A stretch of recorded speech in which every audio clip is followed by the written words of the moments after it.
semaine est quasi finie, c'est le week-end demain, donc c'est plutôt... Alors aujourd'hui, franchement, on discutait avec mon chéri sur le fait qu'on ne puisse pas aller chez le coiffeur, on ne puisse pas s'épiler, enfin vous savez, tous ces poils-là qui poussent parce qu'on est des êtres humains, mine de rien. Euh, la preuve, moi, je sais pas combien de repousses j'ai, mais la fainéantise fait que bon, j'ai même pas envie de les tourner. C'est de la fainéantise, hein, parce que j'ai pas besoin d'aller chez le coiffeur. Mais j'ai plein de toutes mes copines qui font rien elles-mêmes, vous savez? Toutes celles qui doivent aller toutes les 3 semaines retirer les poils. Et tous les mecs, les beaux gosses là, qui font leur petit entretien régulier. Dur, dur, non? Bah oui, parce que on peut se faire livrer la bouffe, on peut faire plein de trucs, mais vu l'obligation d'avoir une distance humaine, eh ben on peut pas se faire masser, on peut pas se faire chouchouter, on peut pas se faire toucher. Donc alors on fait comment? Je crois qu'on va ressembler à des hommes des cavernes. Chasser le naturel, il revient au galop. Bon allez, j'arrête mes blagues. Mais c'est quand même sérieux comme problématique. Bon, ça n'est qu'un cas des soucis, hein, il y a pire. Je suis d'accord. Alors, parlons des choses sérieuses. Hier, j'avais commencé à aborder le sujet donc, de la santé. Alors, je vais avancer, je vais vous donner quelques réponses qui sont apportées par donc des grandes institutions. En fait, la santé, c'est, je vais lire mes notes, c'est un état de bien-être physique, moral, mental et social complet, et pas seulement l'absence de maladie ou d'infirmité. C'est aussi considéré par les nutritionnistes comme étant un épanouissement humain et une productivité optimale, une qualité de vie. Et pour finir, l'encyclopédie de la médecine naturelle définit la santé comme le résultat de la responsabilité individuelle qui est de choisir la santé plutôt que de la mauvaise santé. Maintenant qu'on a abordé le sujet de la santé, maintenant parlons un peu de l'énergie. D'où vient finalement l'énergie? D'où vient votre énergie? Eh bien, au risque de vous surprendre, et contrairement aux idées reçues, petite parenthèse sur les croyances, n'est-ce pas?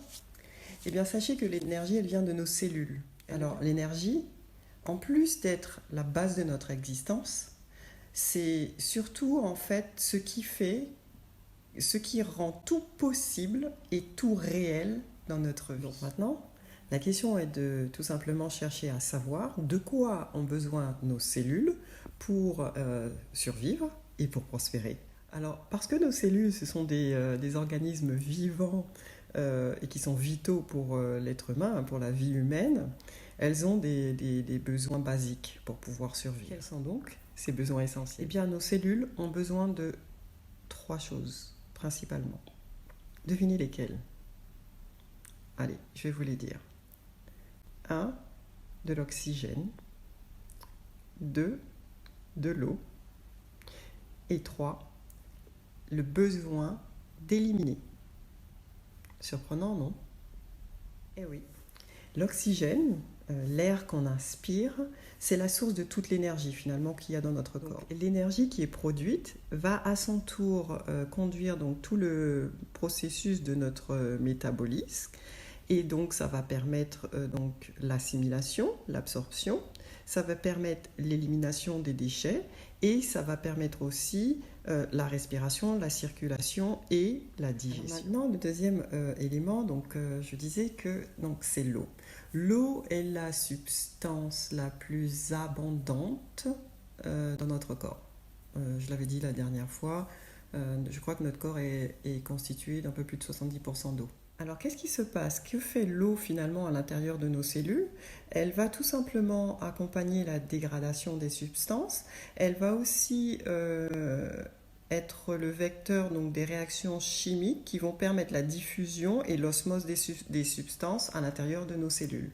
Donc, elle est vitale. Et pour finir, parce que j'ai été un petit peu longue aujourd'hui, c'est tout simplement notre propre capacité à éliminer nos déchets. Donc en résumé, des cellules en bonne santé, c'est la clé pour avoir un corps en bonne santé. Alors, je vous donne tous ces éléments parce que je les ai appris, comme je vous disais, lors d'un séminaire. Et donc, je retire toutes ces informations de sources diverses qui ont été partagées donc, par Tony Robbins pendant ce séminaire. Je ne veux pas du tout me positionner comme étant ni une experte, ni une sachante de quoi que ce soit. Je vous laisse donc faire vos recherches par vous-même, les vérifications, etc. Et donc j'espère que mon but étant de vous sensibiliser, j'espère que maintenant vous êtes un peu plus alerte à une approche un peu différente. Voilà. Je vous donne rendez-vous donc demain. Demain c'est samedi, c'est le week-end. J'ai trop hâte. Je suis tout à fait ouverte à aller un peu plus loin dans la discussion pour ceux que ça intéresse. Si vous avez des questions, n'hésitez pas à les poser en bas de la vidéo, j'y répondrai avec plaisir.